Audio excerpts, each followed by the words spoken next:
Welcome back to CBS News 24/7. I'm Reed Cowan. All right, so President-elect Donald Trump became the former president to be convicted of criminal charges in U.S. history. That moment came earlier today during his sentencing hearing for falsifying records related to that hush money payment made to adult film star Stormy Daniels. That happened back in 2016. Take a listen to just some of what the president-elect had to say in court. I'm totally innocent. I did nothing wrong. They talked about business records, and the business records were extremely accurately counted. I had nothing to do with them. That was done by an accountant or a bookkeeper who I think gave very credible testimony and was corroborated by everybody that was asked. And with all that's happening in our country today, with a city that's burning to the ground, one of our largest, most important cities burning to the ground, with wars that are uncontrollably going on, with all of the problems of inflation and attacks on countries and all of the horrible things that are going on, I got indicted over calling a legal expense a legal expense. Okay, so let's drill down. We have our teams on the ground covering the fallout from many angles. CBS News political reporter Aaron Navarro is in West Palm Beach with the latest on Trump's movements. But first, we want to get to CBS News political reporter and attorney Katrina Kaufman from outside that New York City courthouse. So the president-elect gave a detailed testimony during that hearing. What else did we hear from him? Hi, Reed. So this was very interesting. A criminal defendant has the right to speak at their own sentencing. And so Trump took this opportunity after, not testifying during this case, but this was his final chance to speak to the judge. And usually a criminal defendant would show some contrition here, try to explain what happened. Trump was entirely on the defense. He said that it wasn't wrong that these were listed as legal expenses. He called this case an embarrassment. He disparaged a key witness, Michael Cohen. He called this a politically motivated witch hunt, as he has in the past. But it was very striking to get to hear him speak on the final day of this trial at the sentencing and via a virtual appearance, too, which is very, very rare. He was projected on a screen with his main attorney, Todd Blanche, and we were just able to watch them from the courtroom as he made his speech. So let's talk about the judge, because we know the president-elect talks about the judge quite a bit. Judge Marchand made a big point to distinguish Trump the citizen and Trump the former president during his address to the court. Walk us through the intent of really drawing that distinctive line. Reed, I thought that was a very striking moment because the judge really emphasized the extraordinariness of the circumstances and of the office. But he made a point to say that it is not the occupant that is extraordinary, which really just felt like a bit of a dig at Donald Trump in that moment. He also talked about the paradox of this trial, how it was surrounded by all of these extraordinary circumstances. A defendant who at the time was a former president is now the incoming president of the new administration. But how behind closed doors, this really just took the shape of a trial as it would for any other defendant. Each side had an opportunity to present their case. There was a jury of ordinary New York citizens, and they got to present a final verdict. And the judge just thought it was so important to preserve that verdict and proclaim a final sentencing just 10 days before Trump is inaugurated into office. So walk us through. The judge used the term unconditional. So people are going to be hearing about that word specifically during their dinner time headlines. What does it mean in this context? Also, we know, for all intents and purposes, this was just a slap on the wrist, right? It just goes on his record. Still, though, Trump vows to appeal. So tell us about that unconditional use of that word by the judge, and then also why Trump would appeal and what that would look like. So what an unconditional discharge is it really means there are no terms. There's no imprisonment, there's no probation, there is no fine here.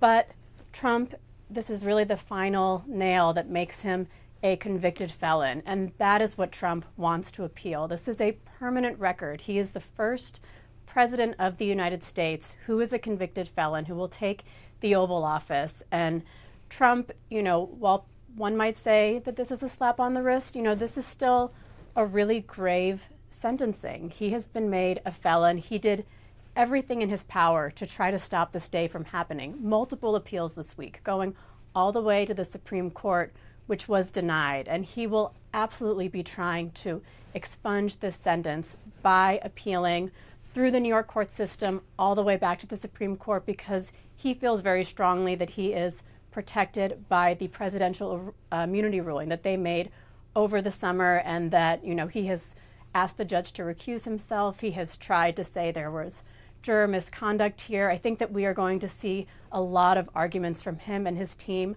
on appeal as he tries to wipe away this conviction ultimately. Katrina Kaufman, thank you so much for that. Okay, so for our viewers now, we have the opportunity to bring in CBS News' Aaron Navarro. So Trump wasted no time getting on social media, giving a response here. What else are we hearing from the president-elect beyond what he had to say in those fiery statements heard in court today? Reed, good to be with you. In that social media post you mentioned, Trump referred to the investigation as a, quote, witch hunt, something he has often used when it comes to legal cases against them. He said, quote, the real jury, the American people, have spoken, kind of pointing to the fact that a lot of these investigations, developments in these legal cases were happening in the thick of the 2024 presidential cycle, where President Trump, of course, won. He also referenced to Michael Cohen, his former attorney, as a star witness who was, quote, disbarred and disgraced. And he also mentioned, interestingly enough, that he would appeal this decision. Yes, it is on his permanent record, but he's looking to, at least on paper, potentially get it off, potentially get the Supreme Court involved, indicating that this will not be the last development when it comes to this Manhattan case. Aaron, also another question. The president-elect still has one remaining legal case that he and his attorneys are looking at. That's in connection to special counsel Jack Smith's investigation into Trump's efforts to overturn the 2020 election. What's the update there?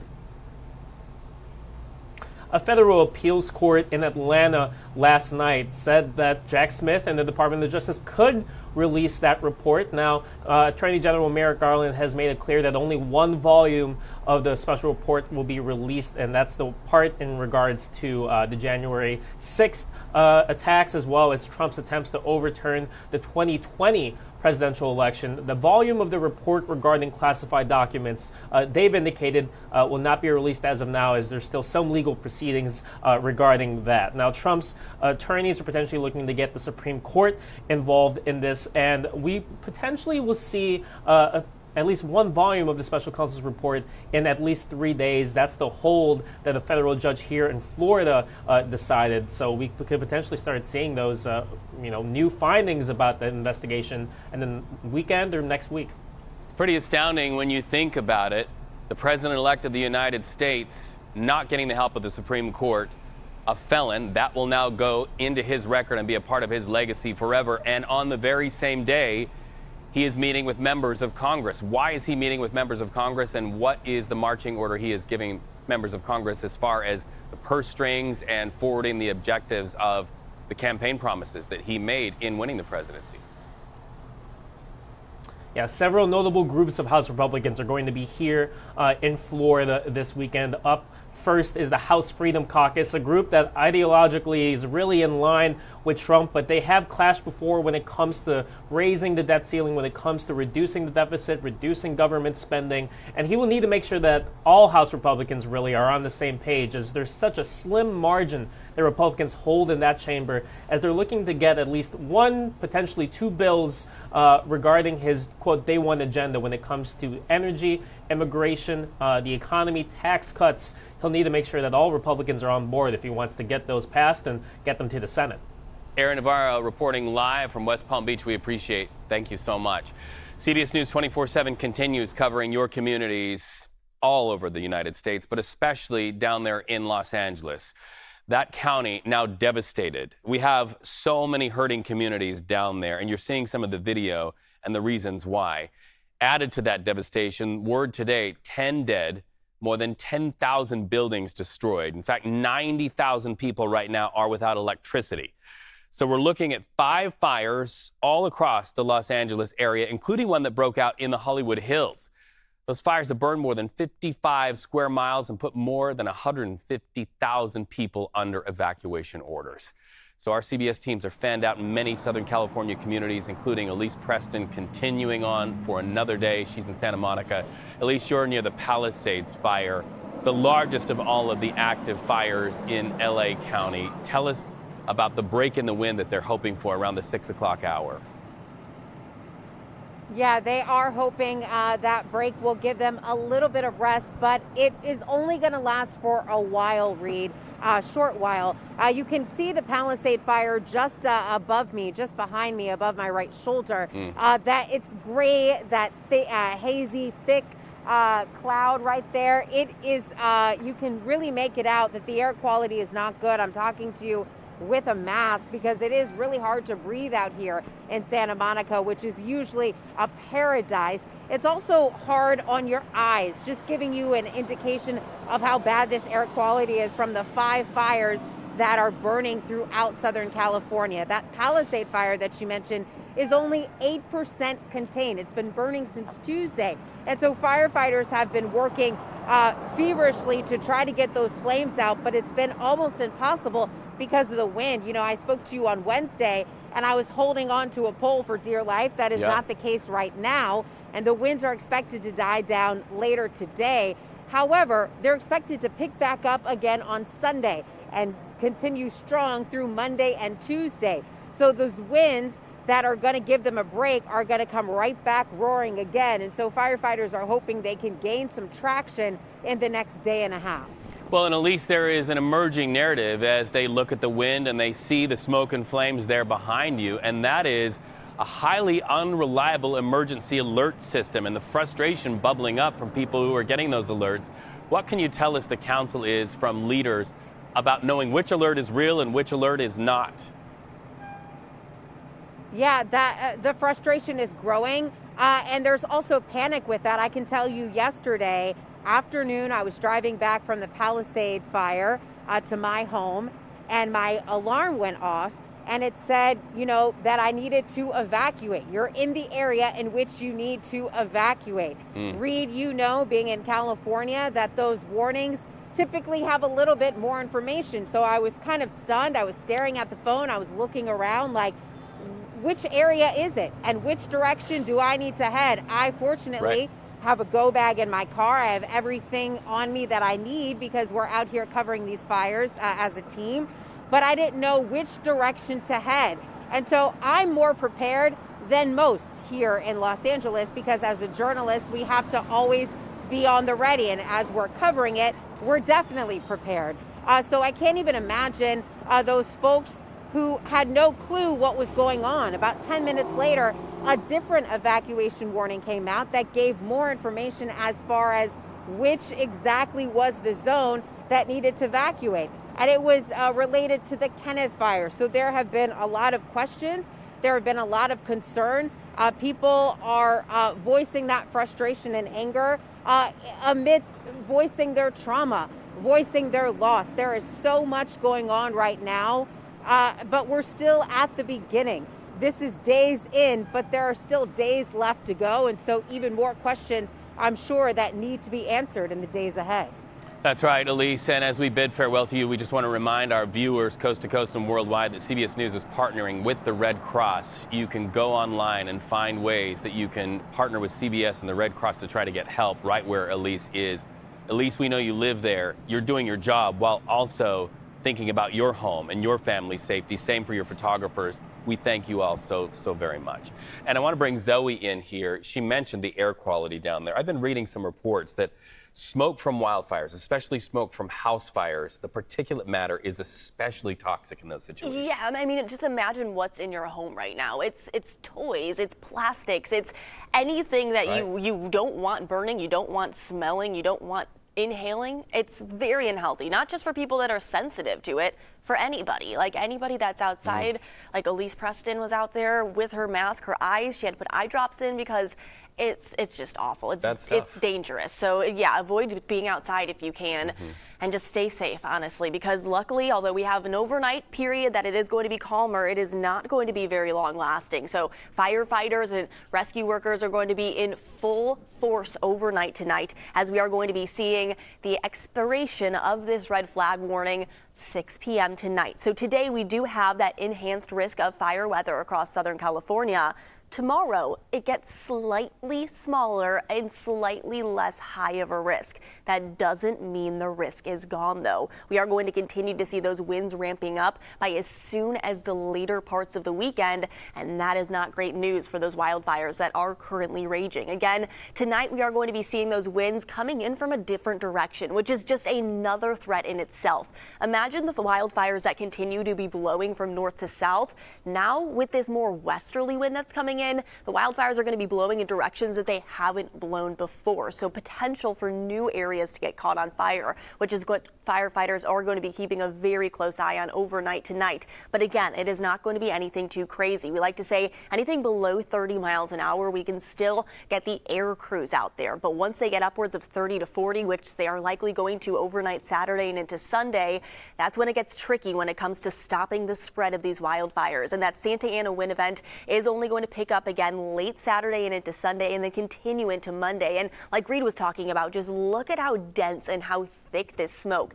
It's blanketing basically the entirety of the Los Angeles basin, and it's actually all the way down even to places like San Diego and down to Mexico. So this is an extremely dangerous air mass, and again, masks are needed outdoors. Even again, Southern California, that smoke is impacting basically the entirety of the southern parts of the state. All right, that's why our partnership with the Red Cross is so important, because likely they're getting masks to people that need them so much. Thank you so much, Zoe. When we come back, we are getting our eyes right here to the CBS newsroom on some body camera video showing the very tense moments when New Orleans police rushed in. They rushed that truck that was used as an operation of terror to take out so many lives and injure so many people. You will see those tense moments. You will hear the gunfire and see the bravery of New Orleans police when we come back on CBS News 24/7.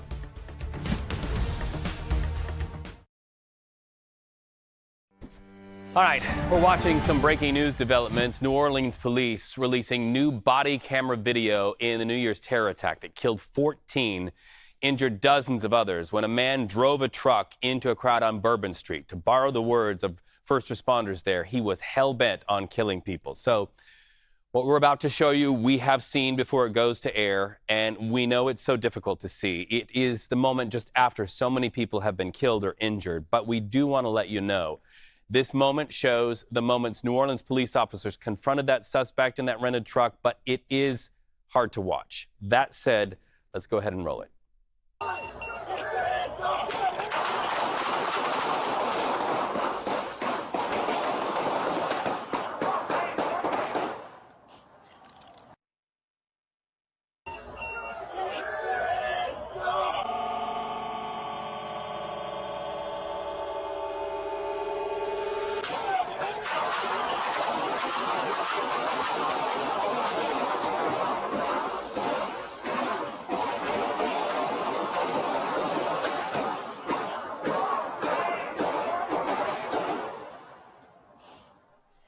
Sights and sounds that you would typically associate with a war zone, but folks, that is Bourbon Street in New Orleans.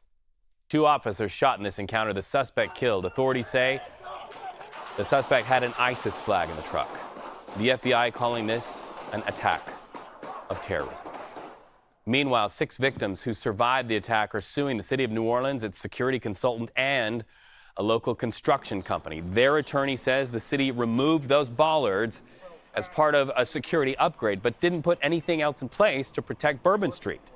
They also allege the city's security consultant presented a theoretical threat scenario back in April. They say it was shockingly similar to the New Year's Day attack.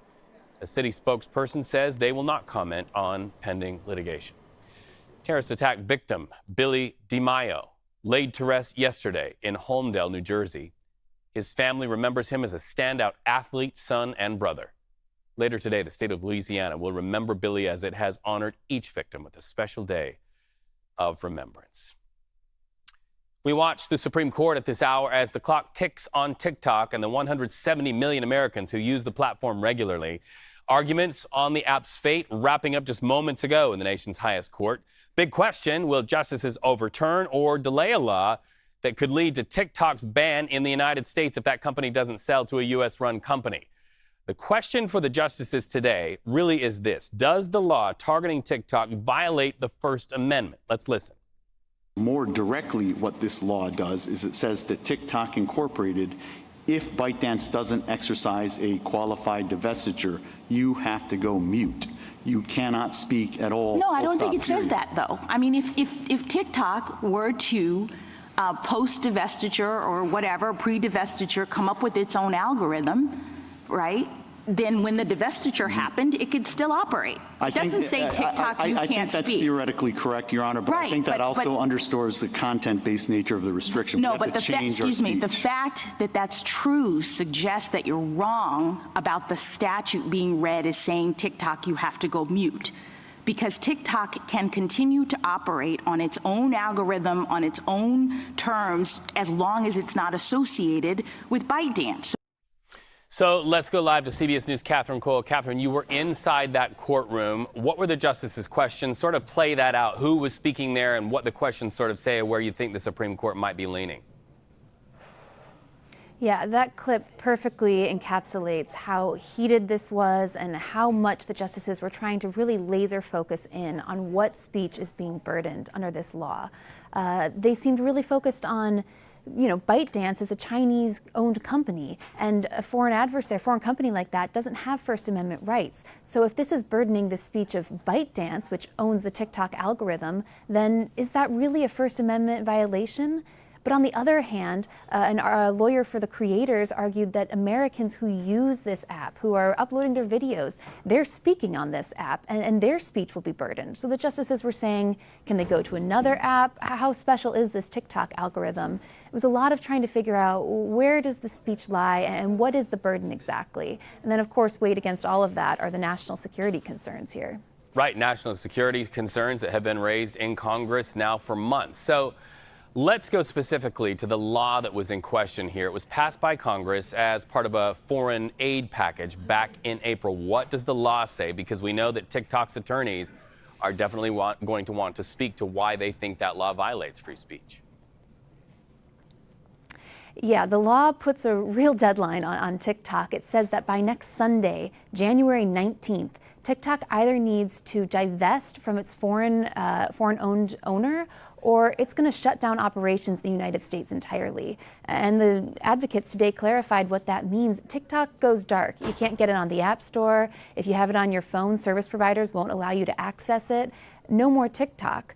There is one exception, which is that the president can extend that deadline by 90 days, so to mid-April, essentially, if the president feels that there is a real deal underway to have the TikTok be sold to a U.S.-owned company. Well, and the president-elect has said he has a, quote, warm spot in his heart for TikTok because he felt like it sort of drove the conversation and the narrative there to get younger voters to vote for him in the last election. But if he does not extend this, if President Joe Biden does not extend this, what happens? How soon could we see the Supreme Court rule on this, given the fact that there's a TikTok clock for TikTok? I think that's one of the more interesting things that happened this morning at the court. The justices didn't seem sympathetic to TikTok's free speech arguments. By and large, I think that they're more inclined to side with the government here, but they did seem open to the possibility of an administrative stay. That is postponing the deadline by a week, 2 weeks. I don't want to put a number on it, but basically hitting the pause button. And that would allow, you know, President Trump comes into office on January 20th. As you said he seems pretty warm on TikTok these days. That would give him the power to put that 90-day stay on the ban going into effect. And so we might see a decision in the next week or two, but we might see them say, we need more time to think about this, and then this might become an issue for the executive branch to handle. Fascinating. Okay, well, our reporters always in the room where it happens. We thank you for stepping out there from the Supreme Court right after those arguments and bringing them to our viewers on CBS News 24/7. Have a great weekend and a great Friday. So video to our monitors from southern states. Look at this. Show a powerful winter storm churning through Texas, Arkansas, Tennessee, and really everywhere in between in that area. Heavy snow, slick roads, prompting governors in 5 states to declare states of emergency. In fact, some of the heaviest snowfall expected to slam the middle of Tennessee today. That includes Nashville. In fact, look at this snow video here. That is what we're looking at, and that is where we find WTVF Nashville meteorologist Henry Rothenberg. Henry, something tells me you did not have snow on your list of things that you'd be talking about in the new year there in beautiful Nashville. You know, this much snow, Reed, this quick in the year, probably not. But I'll tell you, I'm loving it.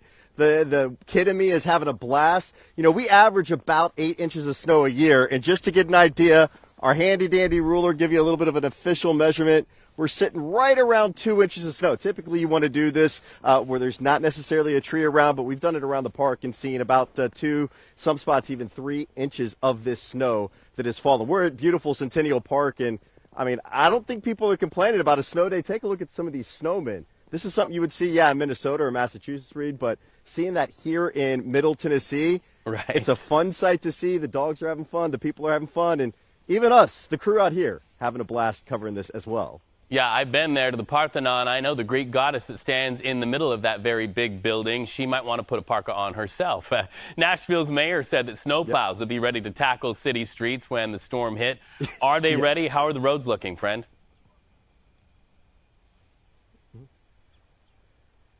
I got to tell you, they're actually looking great. The primary roads, the interstates as well, both the Nashville Department of Transportation and the Tennessee Department of Transportation have done a great job. But the secondary roads and the rural roads, they're in bad shape. We were out on those from the moment the snow started all the way up until now. So we're still encouraging people to stay home, but they are doing a good job treating those primary roads across the region. Well, to my country music writing friends there on Music Row in Nashville, I know there's a tear in your beer, but that tear just might be an ice cube. Henry, it's nice to talk to you.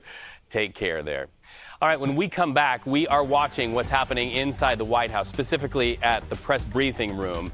We understand there will be an update on federal response to the deadly California wildfires. FEMA expected to join Press Secretary Karine Jean-Pierre any moment now. As soon as we see it, you'll see it.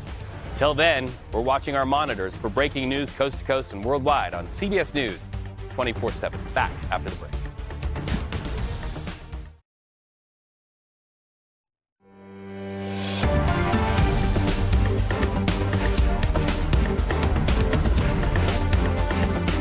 Welcome back to CBS News 24/7. A moment for the history books played out in a New York City courtroom this morning.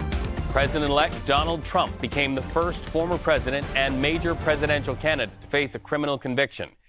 His status as a felon now solidified with just 10 days until he is sworn in as our nation's next president. The president-elect will not face prison time nor probation after today, and that's because of something called an unconditional discharge sentence handed down by Judge Merchan. Now, the Office of District Attorney Alvin Bragg says it does not oppose that decision, but we wanted to let you know what it was like to listen to that moment that sentence was read to the court. Listen. After careful analysis, in obedience to governing mandates, and pursuant to the rule of law, this court has determined that the only lawful sentence that permits entry of a judgment of conviction without encroaching upon the highest office in the land is an unconditional discharge, which the New York State Legislature has determined is a lawful and permissible sentence for the crime of falsifying business records in the first degree. Therefore, at this time, I impose that sentence to cover all 34 counts. Sir, I wish you Godspeed as you assume your second term in office. So a reminder for our viewers, as you just heard the judge say, Trump found guilty for 34 counts of falsifying records related to the hush money payment made to the adult film star Stormy Daniels back in 2016. Prosecutors in this case argued those payments were made to influence the 2020 election results. Still, Trump called the entire process a witch hunt during his testimony today. In fact, here's just some of his remarks. I'm totally innocent. I did nothing wrong. They talked about business records, and the business records were extremely accurately counted. I had nothing to do with them. That was done by an accountant or a bookkeeper who I think gave very credible testimony and was corroborated by everybody that was asked.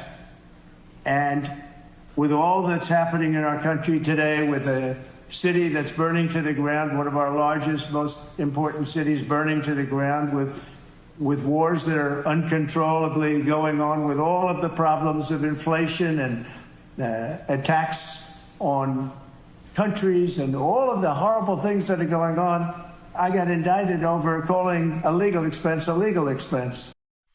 So Trump also went on social media just moments after that hearing wrapped. It said in part, quote, "I was given an unconditional discharge. That result alone proves that, as all legal scholars and experts have said, there is no case, there was never a case, and this whole scam fully deserves to be dismissed." Some of that, of course, questioned by other legal scholars as well. But that is what the president-elect had to say. That is his take on it. We wanted to show it to you. Also, let's talk about this. Some major developments coming to us in recent moments in the case of former Senator Bob Menendez. You might remember he was convicted back when a jury found him guilty of abusing his Senate leadership position, accepting bribes from New Jersey business people, and serving as a foreign agent. Court filings show prosecutors want a 15-year prison sentence for Mr. Menendez. So let's go to congressional correspondent Nicole Killian. Nicole, can you give us some background on the Menendez conviction?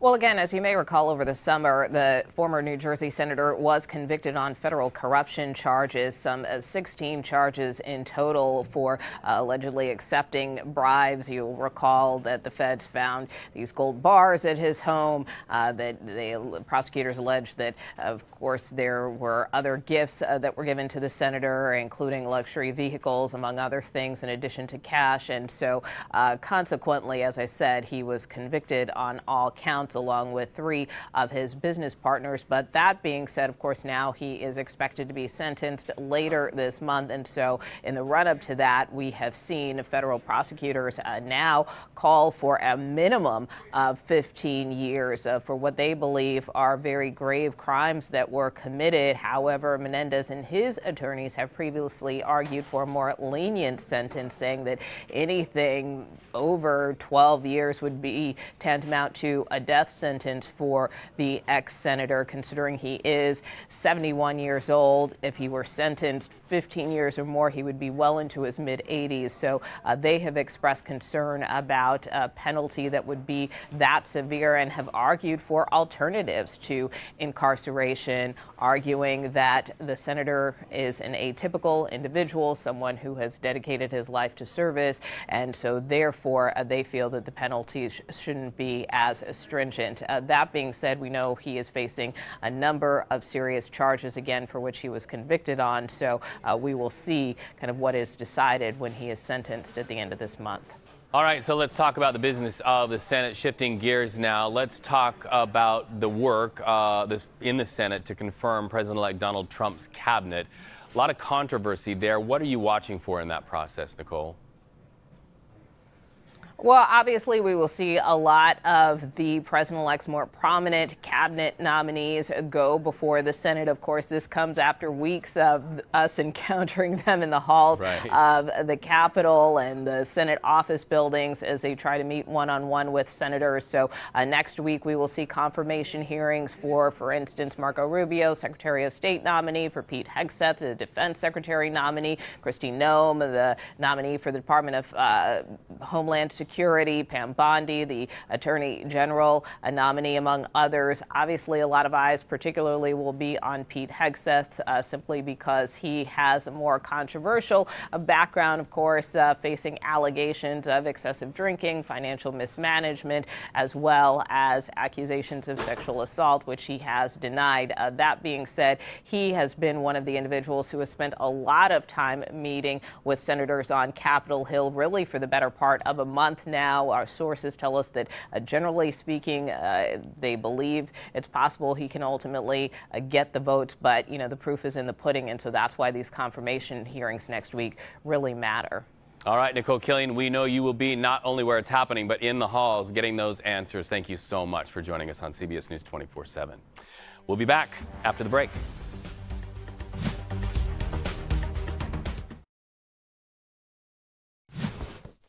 Welcome back to CBS News 24/7. Look at this video, new to our monitor, showing Delta passengers running down the tarmac after an emergency evacuation. This plane's engine blew midway through takeoff. Passengers evacuated on emergency slides. That takeoff aborted on the runway of the Atlanta International Airport this very morning. In fact, we want to let you hear those tense moments for pilots and air traffic control. Listen to this. So there's fire coming out of the right engine? Yes, that's what they're showing. All right, we're going to evacuate on the runway. Officer, you just confirmed there is fire coming out of the right engine? Flame's going out the back of the rear engine now. It's smoking. Number 2 engine. So fire out of the engine, and CBS News correspondent Skylar Henry at arguably one of the busiest airports in the country there in Atlanta where this just happened. Skylar, you're talking to a passenger, we understand, who was on board that flight? Yeah, Reed, this passenger who happens to be still waiting for her luggage, as Delta has told her and others that they are still trying to get the luggage off of that plane, despite this happening roughly 5 hours ago, said that, they were on board as all of this happened. And then they had to evacuate immediately via slides onto the runway there. The airport says that 4 people were injured because of the incident that happened this morning. 3 of them had to be treated there at the ground. 1 person had to be taken to the hospital, and everyone else, more than 200 passengers that were on board that plane, had to be taken back here to the airport at one of the nearby gates as they continue to wait for their luggage. Some of them live here, others just visiting. They were headed to Minneapolis, Minnesota, still waiting to try to figure out exactly what went wrong. The company says, as you pointed out, that there was an engine issue they're investigating, the FAA as well. But also, you got to remember, this is happening in the middle of a severe winter storm here in the Atlanta area in the south altogether. And so there was a big hang-up, a big pause, if you will, here throughout this morning at the world's busiest airport. As of now, though, things appear to be slowly getting back out there in terms of flights taking off. All right, Skylar Henry reporting live. We're glad that this wasn't worse, but always very scary when you hear air traffic control and pilots saying fire coming out of an engine. We're glad they got on top of it quickly. Thank you so much. All right, when we come back on CBS News 24/7, we have a development. You remember the accidental shooting that happened on the movie set of Rust and all of the trouble that Alec Baldwin faced in the wake of that? Now the tide's turning, and Alec Baldwin has an attorney of his own, who he is suing when we come back.